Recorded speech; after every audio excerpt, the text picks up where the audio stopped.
Hello everybody and welcome back to World of Warships Legends. My name is Spartan Elite 43 and tonight we are taking our very first look at the brand new Tier 4 Pan American Battleship Rio De Janeiro. Now, obviously, Rio de Janeiro, Brazil, which means Pan American ship, which means we get to use Henrique Fernandez. So let's look at our commander, Henrique Fernandez. We're running Haruna and Franz von Hipper. Again, I'm going to throw this out there. A lot of y'all probably going to look at this and be like, Spartan, what are you doing? What are you doing? Simple. I didn't change my build from my Atlantico, so that's why. Okay, I'm not changing this for a Tier 4 battleship. But do I recommend this particular build for this ship? No. Maximize your main gun's performance. You'll be a lot happier because this thing is absolutely busted for what it is. And I know there's going to be people out there that are making videos saying this thing is not very good, but I'm here to tell you because I've heard the rumors already. People are like, oh, the armor piercing is bad or blah blah blah blah blah blah blah. Wrong. I'm here to tell you, as somebody who uses armor piercing on just about every battleship, that this is just fine. You don't have to spam HE out of this thing. But anyway, we're using Haruna Hipper. If you wanted to use like Cunningham and like William Sims or something to give you a little bit extra grouping and a little bit extra freaking HP, that's whatever. Like you can pretty much go whatever you want with this build. But we are going the secondaries route because again, this is my Atlantico commander. I'm not changing it. So Flambeau Cannoneer, Porcupine, Marksmanship, and properly meticulous. I know this is crazy because you lose more often than not you're going to take Master Mechanic, but again, for my Atlantico, I go properly meticulous because the secondaries are that busted. But you can absolutely go for Master Mechanic here, or reaching out for a little bit extra range if you want that range. But honestly, Tier 4, most of the gunfights are going to be within 17 kilometers, so you really don't need any extra range. So you could choose either of these. As for up here, I would recommend instead of using Porcupine, go Crisscross here. Because these turrets are ungodly slow. Now, some of them do have the ability to always turn the right direction for what you need them to.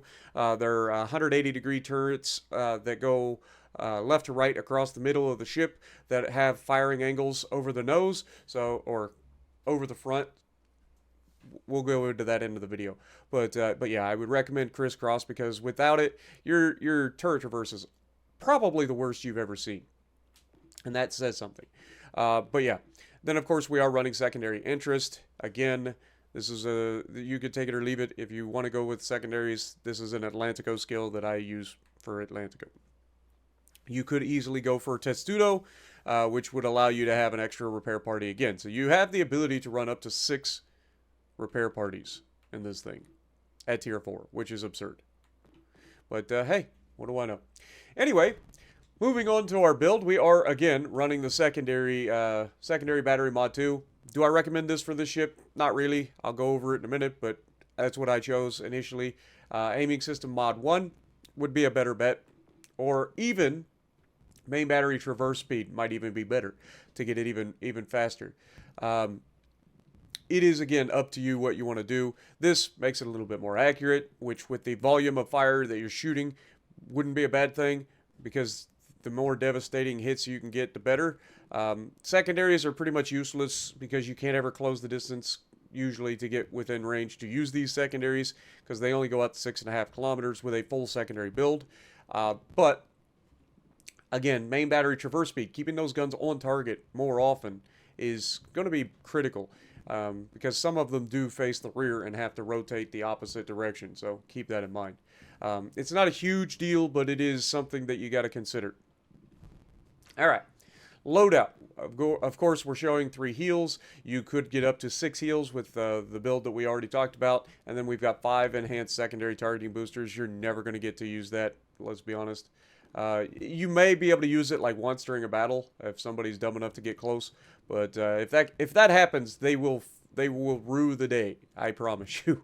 If you're running a full secondary build, it does not take long for these guns to yeet the little bit of health that they have left after you've punished them for all their hit points. But we have 48,400 hit points with a 19% torque production. Main guns, you have 305mm 45 caliber QF Mark 13s. You get 14 of them. Yeah, you heard that right. 14 of them. 7 twin turrets going all the way down the ship. It is absurd. That is absurd. Now, obviously, there's a lot of ships at the tier that have a lot of guns. Not Wisconsin. The other one, Wyoming. There's another W state, and I always forget it. Wyoming. Wyoming is capable of having 10 guns. A lot of them have 10 guns or 12 guns, but this has 14. So pretty crazy in that range. Again, 16.5 kilometers firing range. If you want to punch that out further a little bit, then I can understand, but it's not necessary. 180-degree turn time, again, awful. 60 seconds, which is why I recommend starting to whittle into that with a couple of the changes that I recommended to you guys. HE shell maximum damage 5,200 with a 32% fire chance, and AP shell maximum damage of 8,100. Secondary armament. You have 76mm 3-inch 50 QF, I'm assuming. 3-inch 50s is what their nickname is or designation is. But there's 76mm guns, 10 of them. They go out to 6.5 kilometers with this build. They reload in just 3.6 seconds, and they fire HE with a maximum shell damage of 1,100 with a 4% chance to set fire. Then you have the main secondaries, which are in your casemates. You have 152mm 6-inch 50s. That's, again, they're 6-inch 50s, Mark 13s. You get 18 of them, 9 down either side of the ship. They're in the casemates. 6.5 kilometer firing range, reloading in 4.5 seconds. Okay, crazy. HE shell maximum damage 2,200 with a 12% chance to set fires. So pretty disgusting in terms of secondaries, which is why I went for the meme build. You probably want to go with a regular build for the guns because you're going to use them a lot more. And then if something does get close, I mean, you're still going to have secondaries. But yeah, just a thought. Maximum speed's actually pretty decent in this, 22 knots with a 670-meter turning circle, which is pretty good for a battleship. Pretty standard, I think, for most of the slow dreadnoughts from back in the day, but still pretty good. 14-second rudder shift, pretty okay for a battleship. It's pretty normal. Detectability range by sea is 12.5 kilometers. Detectability by air, 10.4. Guaranteed is always 2. And detectability while firing at smoke is 10 kilometers. Statistics, I haven't really played a lot in this. We've played 2 battles. Huh? We've definitely played more than 2 battles. I think. Maybe not. Either way, it says we have a 50% win rate, but played 2 battles and did pretty well in both of them. So, personally, it's a pretty solid ship. 32% accuracy with the main guns is not particularly good. Again, this is a secondary build, not a main gun build. So keep that in mind when you see the results that I'm getting with the main guns.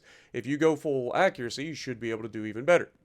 But average damage has been 70,000 damage in 2 games at Tier 4. That's not too shabby, considering a lot of my Tier 7 ships average, a little bit more than that.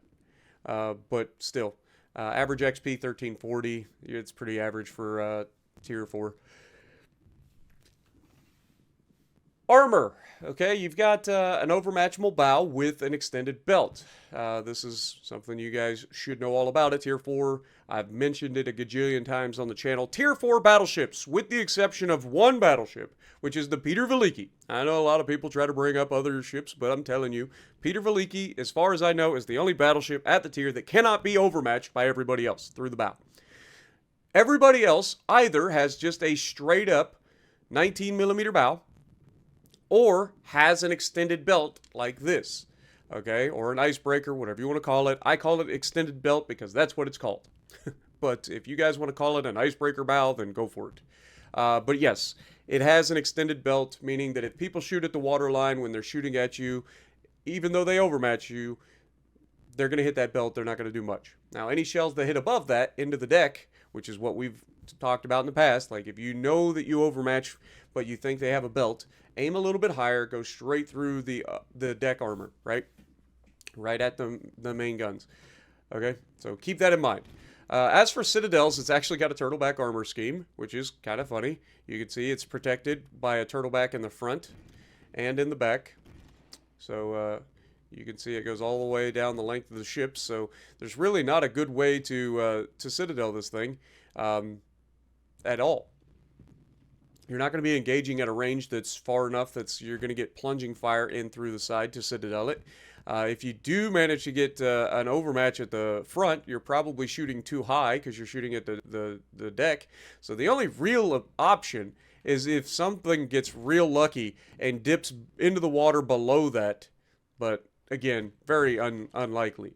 But if this thing over angles and you can go through the side extended belt, you could potentially get in there, but you've got to aim so far forward for that you're probably risking overpins, and I would just go for the big hit with penetrations personally.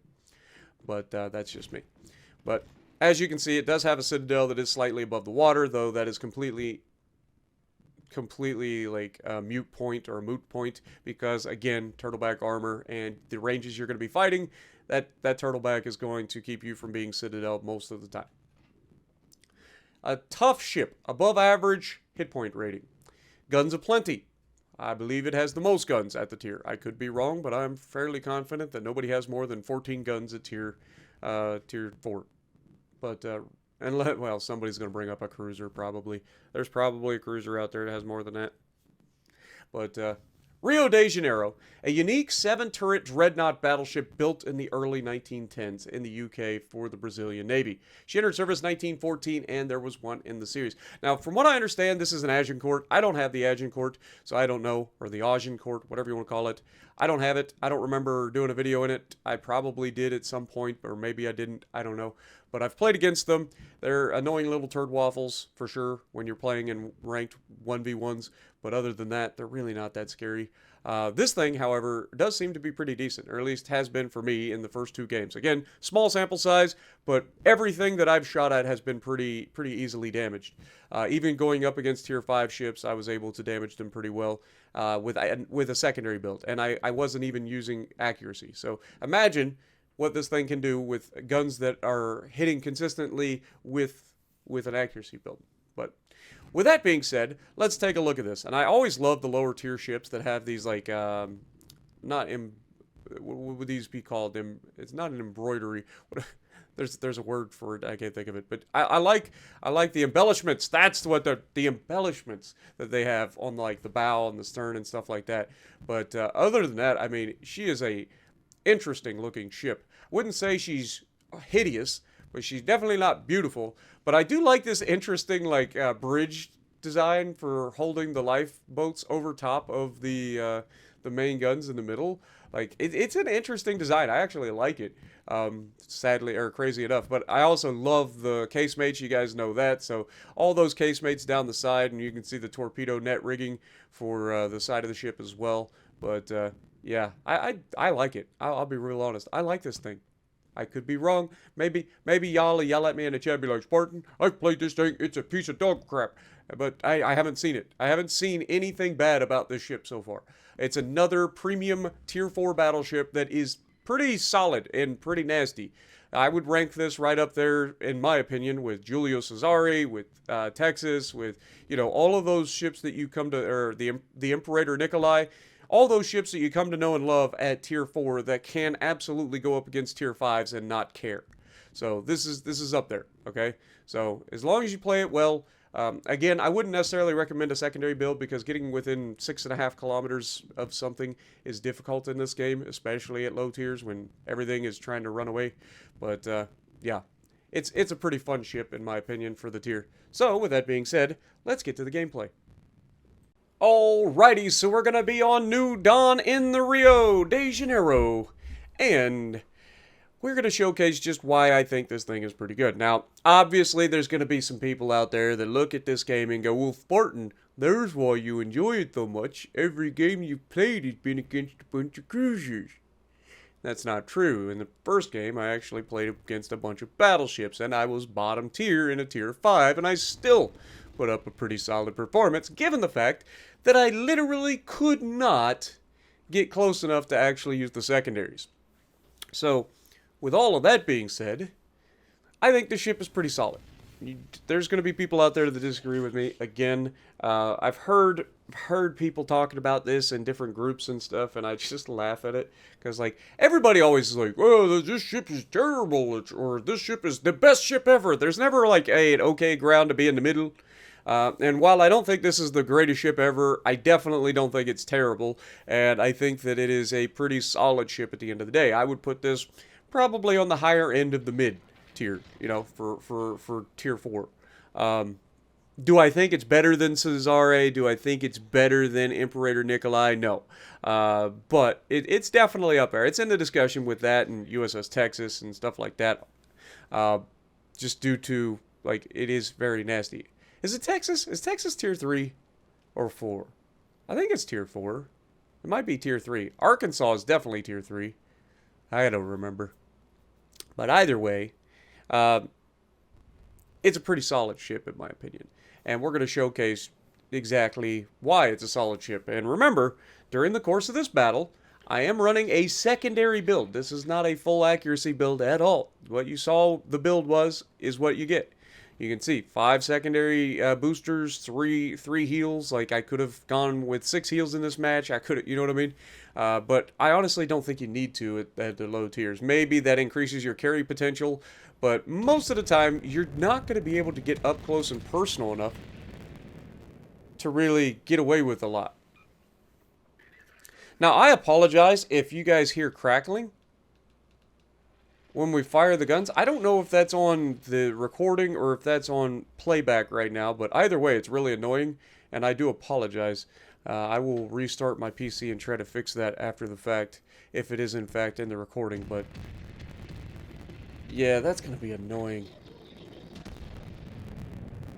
But I do apologize. And anyway, as you can see, like, we fired, what, two salvos. We've only hit 6 shells, but we've done 14 shells. We've done 16,000 damage, though. So, like, it's not inaccurate, or at least not in my opinion. And this is with a secondary build. But you can see, a shell goes straight through the upper bow and breaks my front turret. There's not a lot of room there. So there is that potential right there as you're playing the game to end up in a situation where, as you're bow in, people do shoot high. And like I said, tier 4, pretty much every battleship at tier 4 overmatches each other, with the exception of the bow of the Peter Veliki, which has a unovermatchable bow. I know a lot of people talk about Gangit, but I think they get it wrong every time. Like, I don't think Gangit has the unovermatchable bow. I think it is, in fact, the Peter Veliki. Anyway, as we continue to push, we're trying to get our guns to rotate, and this is what I'm talking about, with that 60-second rotation speed, or rotation time frame. The guns that face forward are in a position where they can constantly be on target. They just oscillate 180 degrees either direction, depending on what you need. But as we take a shot at the New York, unfortunately, the guy behind us in the Furutaka gets the fire and manages to take him out. But there was nothing on this side of the map for us to shoot at, which is real unfortunate. But fortunately for us, for a dreadnought battleship, this thing is actually decently quick. And so we are going to relocate across the map to try to defend the cap. Now, you'll notice on the mini-map that there are a lot of cruisers in this match, and they're all starting to push up that left flank, and there's not really anything there to stop them. There's a battleship out on the edge, there's a cruiser out on the edge, there's the carrier that's a little too close for my comfort, but either way, it's not an ideal situation for my team to put themselves in this like, scenario. So I don't trust my teammates to defend the base. I would much rather defend it myself. Now, we take an auto-aim shot there at the Agano. Not expecting a whole lot out of it. Again, that was almost a maximum range shot. We are not an accuracy build, so if we miss, right? But the main thing here is that we're putting ourselves in a position to crossfire these guys as they continue their push. Phoenix, unfortunately, is in a position where I don't really have a good look at him. He's going to get around the mountain. So I'm just trying to watch for other people. And Phoenix dev strikes the Königsberg with torpedoes, which is just embarrassing if you're in a Königsberg. First of all, Phoenix is a great ship. Love the Phoenix. But you're in a Königsberg. Load some armor piercing. Send that Phoenix to the Shadow Realm the moment he decides to try to show you torpedoes. Like, it's that simple. In a match like this with a bunch of cruisers, like, if you're in a cruiser, you should be loading armor piercing most of the time. Because especially at lower tiers, like, they're not going to be, like, smart. But we take a shot. This time, Agano plays a little bit too passively, doesn't change course, and this time RNG says hello. But of course, in true Spartan fashion, we gotta leave him with just enough for somebody else to get the kill. And in this case, it's our battleship buddy in the Nevada. Phoenix, again, about to come around the corner. He's shooting at our carrier. Not an ideal scenario, but I'm not going to bother with him. I am in the middle of what you can describe as a target-rich environment. I take a shot here at the Phoenix. We've got a beautiful look. We are spotted, but if he stays going in a straight line, he's going to have a bad day. And there goes all his health. Again, not exactly showing a ship that is bad, right? Like, again, I know these are cruisers, but even against battleships, I mean, you saw what we did to the New York. We were able to chunk him for big hits every time we shot at him, pretty much. You just got to learn to aim, man. A lot of people just don't know how to aim in this game. And I know a lot of people talk to me, or talk about me not knowing how to aim, but I know how to aim a lot better than a lot of people in this game, which is saying something. But as these guys are fighting on the outside edge, they've got a cruiser over there and a battleship that they're still fighting. Our battleship goes down, speaking of Gengets, and that leaves just the cruiser on that flank. And we're trying to get some shots, but the Monkukuli decides to stop or slow down. He dodges death for the moment, and we are just trying to get our guns back on the same page, because now they are all on the same side of the ship, and we should be able to have some pretty disgusting 14-gun salvos. But as the enemy decides to push forward again, they just forget about me, right? They kill the Omaha on that flank, and now they're all by themselves. They go dark. They probably think they're fine. They're not paying attention. And we just took everything from the Monkukuli. So, again, this is a perfect example of people not knowing the crossfires. Again, it's tier 4. I don't expect people, like, at tier 7 and above, people don't know how to pay attention to minimap. But at tier 4, you know it's not going to, right? But look at them start to focus me down. They're all looking at me. They're thinking that they have a chance in their little cruisers to do something against somebody in a battleship who knows how to manage damage controls. And, you know, at the end of the day, it's not going to go in their favor. Like, let's be honest. This is battleship versus cruiser. This is rock versus scissors. Like, there's no chance that they get away with this. But you can see, occasionally we take a shot, and occasionally it decides to go everywhere but the ship, which is fine. But again, like, you send enough stuff down range, you're going to start to hit some things, right? And it's called accuracy by volume for a reason. There's a reason these older ships had so many guns, and it's because they weren't as accurate. So they just decided to throw more stuff at the wall. You know, it's that simple. But Agano decides he needs to push forward, and this is going to be the first chance that I've got to see of these secondaries going. And I actually forget to use the secondary booster, but as he starts pushing forward, I mean, he just gets clapped by the main guns. And this is what I'm talking about. Like, these guns are not that inaccurate, especially at the ranges that you end up engaging a lot of times. But he goes down. I don't even get the dev strike. Like, come on. That was one full salvo plus secondaries, but we do get our first close quarters in this one, so that was fun. But now we start to rotate the guns to the left side of the map so that we can get ready to shoot the cruiser. I have no idea where the carrier is at this point. I'm assuming the carrier is still in his spawn behind the base. So I'm going to start putting myself in a position to go after the base and potentially shoot the carrier, as well as deal with this cruiser. But in this cruiser's defense, this cruiser actually plays this pretty well, and could have potentially had a nasty little kill on me. But fortunately for me, he launches widespread torpedoes, and our secondaries do end up getting a second close quarters. But yeah, you can see the widespread torpedoes. If he launches those together, like, I don't know if it actually kills me, but it darn sure hurts me. And at this point, that was the last enemy alive except for the carrier. We've got 2 close quarters. We've got a high cow. We've got a Confederate. We've completely controlled the lobby from the right flank all the way back across into crossfires. And now we're going into the cap, again, to force the issue. Fortunately, we do have the heals, so it's not that big a deal. We are going to get some health back just in case the carrier decides to come after us, because, again, the carrier will absolutely neuter anything it goes up against in tier 4. Like, it's just not even fair. Like, you don't have AA at the lower tiers, so the carrier gets to just fly around and drop and drop and drop, and you can't do a thing about it. You literally can't do anything about it. You'd be better off with a guy shooting at a plane with a signal flare. It just is not, it is not an effective AA, right, at low tiers. But as we start to push in, you can see my carrier is flying out ahead of me, and he's not going to see anything. And then worse than that, he actually ends up flying back because I'm assuming he runs out of fuel for his planes. So at the end of the day, he's gonna be pushing left with our battleship, and that's actually pretty smart. This game could still either go either way, and having the carrier stick next to the only battleship left that's back there that's getting harassed means that the carrier's AA can and will shoot down planes, despite the fact that the battleship doesn't. So he's actually not only protecting himself, but he's protecting his teammate, or trying to help protect his teammate. So as I start pushing into this cap, I'm figuring, okay, well, there's a chance that the carrier dies.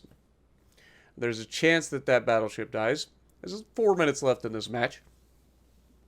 But you're going to see me pretty quickly realize that the carrier is not off the bow of my ship, right? So he's clearly off to the left side, and he's actually about to get his planes up, and that's where we know where he's at, right? Like, seeing where those planes are coming from, we can pretty much guarantee that the carrier is right there, because you're not flying that far out of the way if the carrier's like further back. Plus, we're not spotted, so carrier does get spotted by our carrier, but unfortunately, we don't have the ability to shoot him. So, like, when you're requesting fire on something, you got to understand that they took away plane spotting, right? So you're spotting for yourself. We can't help you until we get line of sight on it. So you can see I'm actually coming in from the backside. I've already made my decision that I don't care about capturing this base. The carrier is not going to kill both of those guys, which is what he would need to do in the next 3 minutes in order to win this match. So I feel pretty confident that, just sailing through this cap and going towards the enemy carrier, that there's at least a chance that we can get rid of this guy and we're not going to lose. So that's good news for us. But as those guys are starting to push in, you'll notice that they're actually trying to hem him in as well, which means at some point we will have line of sight on him, whether it's the carrier, which it isn't going to be, or the battleship that spots him, which is more likely. We will eventually get to shoot at this guy, and I want to be in a position where I can shoot at him when that's the case. So we leave the cap. Again, we have a 230-point advantage. It's really not any question that we're going to win this match because, again, it's a 200, or it would be essentially a 200-point swing, or maybe close to that, if they kill both of those guys. And that still leaves me alive with plenty of hit points, my damage controls, and a heal in order to fend off a carrier with less than a minute left. You know what I'm saying? So it's not likely that he's going to win. So that's why I didn't mind. I get out of the cap, we go chase some damage, and all we got to do is wait for a chance. I just need a chance, man. Just give me a chance to take a shot at this guy. Because I was hoping that we could break 100,000 damage in this game, which is a pretty solid game at tier 4, you know? And like I said, personally, I think this ship is just fine. I don't think it's terrible. We do lose the Cosmolets, and you can see we do go down to 480 points, which still leaves 120 points between us and the enemy carrier. But carrier gets spotted, we take the shot over the top, and wait for it. Right as our shells get there, he loses all of his hit points, and then we get the yoink. But either way, he goes down. One less carrier to worry about. I do apologize to everybody for the little crackliness of the Elgato here. I didn't hear it until post, but pretty fun game. Almost 2,000 base XP, top of the leaderboard. The only one to get a medal in the entire lobby. So not too well. I say that there was 2 medals on the other team, but still pretty solid ship in my opinion. If you're gonna get it, go for it. Don't build it for secondaries. I would build it for the main guns, but that's just me. But let me know what you guys think down in the comments below. Are you excited? Are you from Brazil? Let me know. And if you like what I'm doing, punch the like button, leave a comment below, subscribe to the channel if you haven't already, and as always, I will see you in the next video.